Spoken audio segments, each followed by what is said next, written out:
Hey guys, hope everybody's doing well. I've emailed you a couple times now. I've updated the syllabus in Tracks, so go ahead and take a look on Tracks. The syllabus is updated to reflect that we will cover chapters 7 and 8 and 10 and 11 for the final exam. And I'm going to cover chapter 7 now, and I will have you will have this link in an email and or announcement off to YouTube channel. So chapter 7, we're going to cover the courts and legal professionals within the model countries. And so let me cover that now. So the learning objective for chapter 7 will include describe the roles of the 4 categories of legal professionals in developed societies. We will explore the differences between bureaucratically and politically oriented organizations. And we will compare similarities and differences that occur in court structures and legal professions in our model nations. So the concept of a court. So what are courts in general? A court is an agency with power to settle disputes in a society. Again, a court, the definition of a court is an agency with power to settle disputes in a society. Court means to begin together in the same garden. What function do courts serve in society? They allow parties to a suit due process of law, that is, the chance to be heard. Courts attempt to maintain law and order through the administration of justice by handing down rulings and orders. What is a court's role within the political framework of a nation?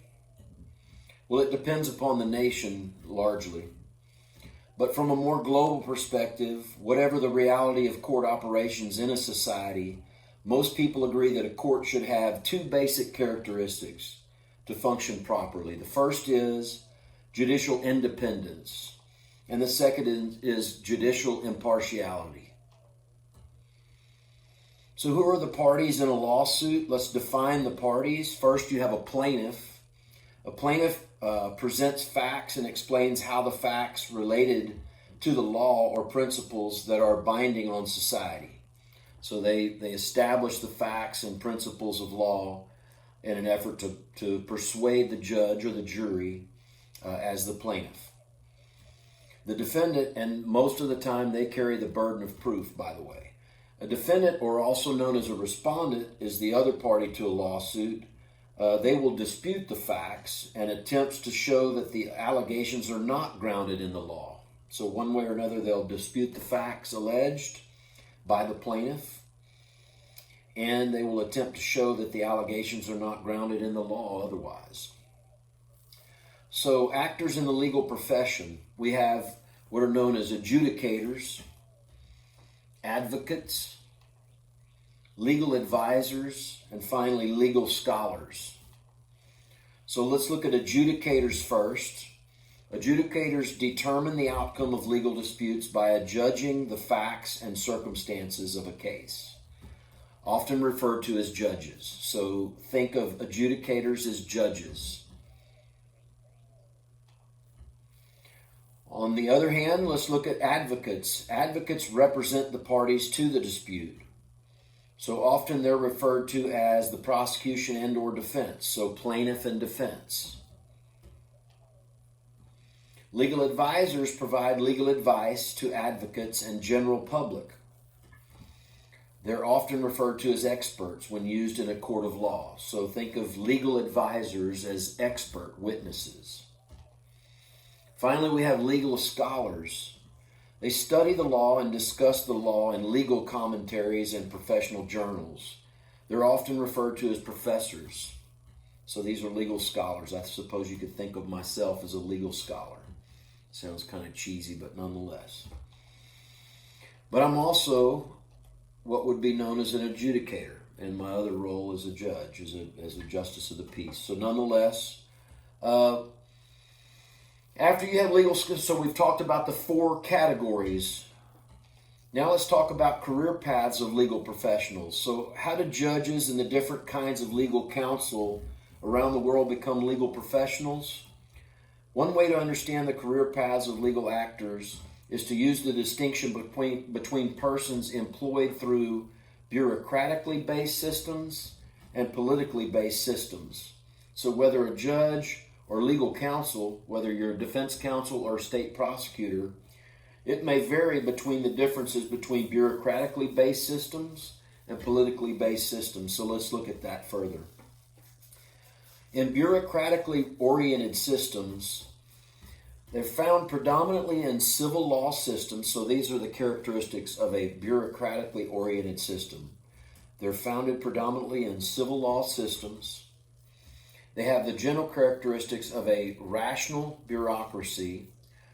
So it's it's hierarchical in nature, So kind of stages or levels, hierarchical in nature, Entry into the organization is based on merit alone, and employees of the organization are highly trained for a specific task at hand. So based on merit, hierarchical in nature, and highly trained for specific tasks, not just general basis.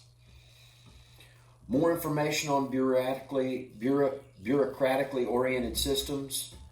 So among the model systems, most typical are Germany, France, and Japan display the greatest degree of bureaucratic organization of the personnel of the justice system. In these countries, those that graduate from law school and continue in the legal profession thereafter must choose among training to be a judge, an attorney for the state, or an attorney in private practice. So once graduating from law school, you make that determination to take that either the judicial path, state prosecutor path, or defense counsel path.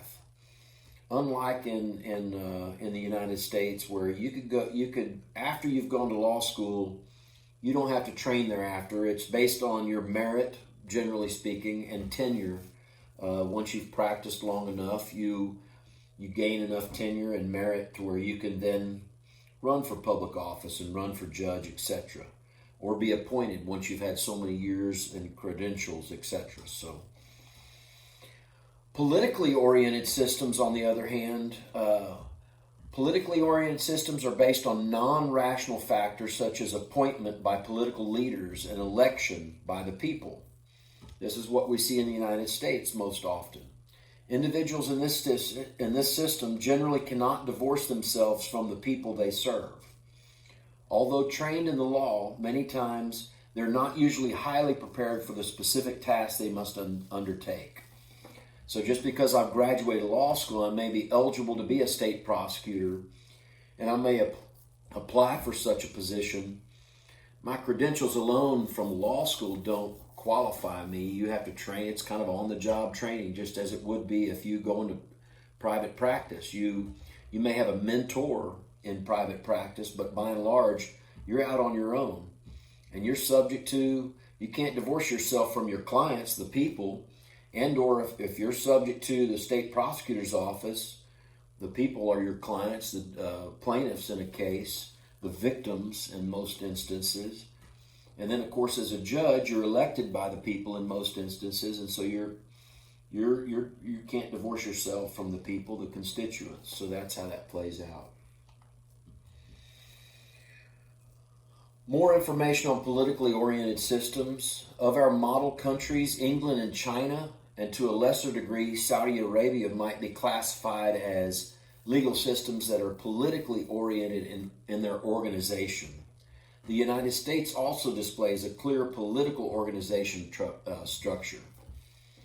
English judges are chosen from among barristers, also known as lawyers, rather than civil servants trained to be judges.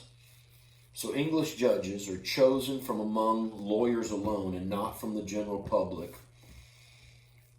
and from other civil service training.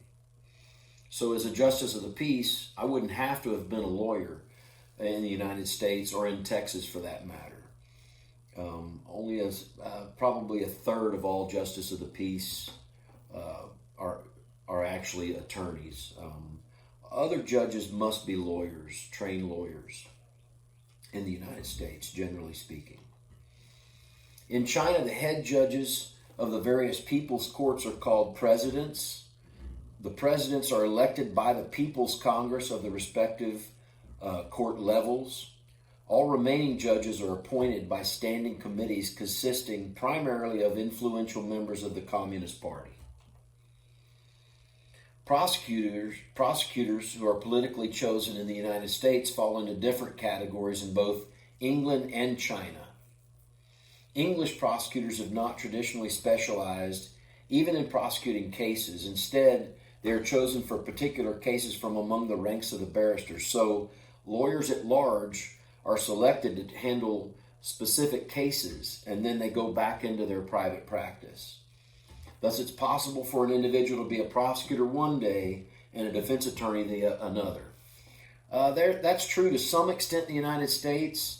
You can be what's called a special prosecutor. So in my practice of law, I had previously been a state prosecutor, then I went into private practice.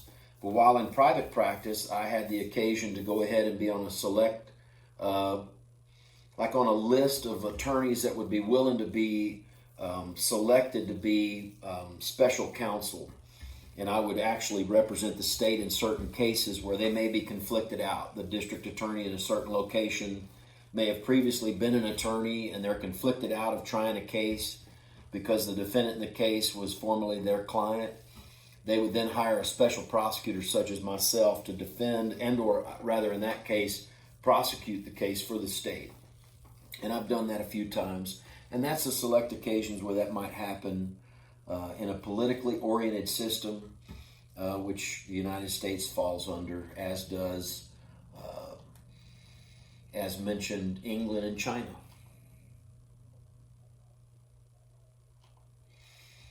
Prosecutors in China, called the prosecurators, are under the direction of the Office of the Procuratorate. At the federal level, prosecutors are all appointed and removed by the Standing Committee of the National People's Congress. So at the federal level. At all other levels, the chief procurators, here we go again, are elected or removed by the respective level of government. So federal level appointment, and could be removed or appointed by a Standing Committee of the National People's Congress.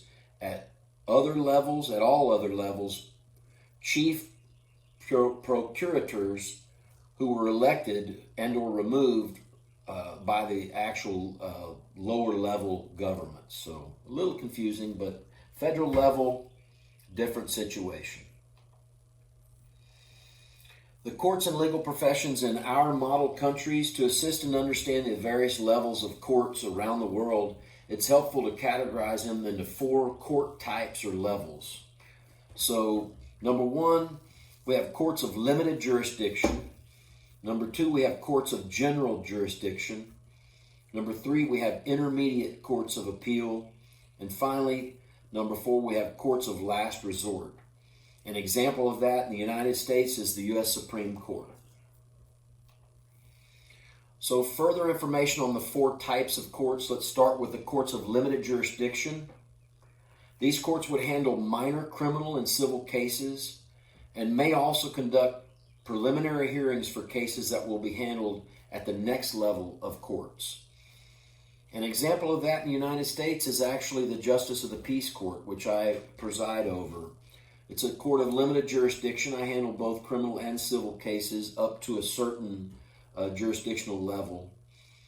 In criminal cases, it's cases that would be of monetary issue only, not your freedom's not at liberty. In other words, you couldn't go to jail for a case that I would handle. It's like traffic tickets and things like that, unless you failed to appear and then you chose to sit it out in court, or in jail rather. And also I handle other limited jurisdiction matters, civil cases, and some preliminary hearings. Courts of general jurisdiction, that's the next level.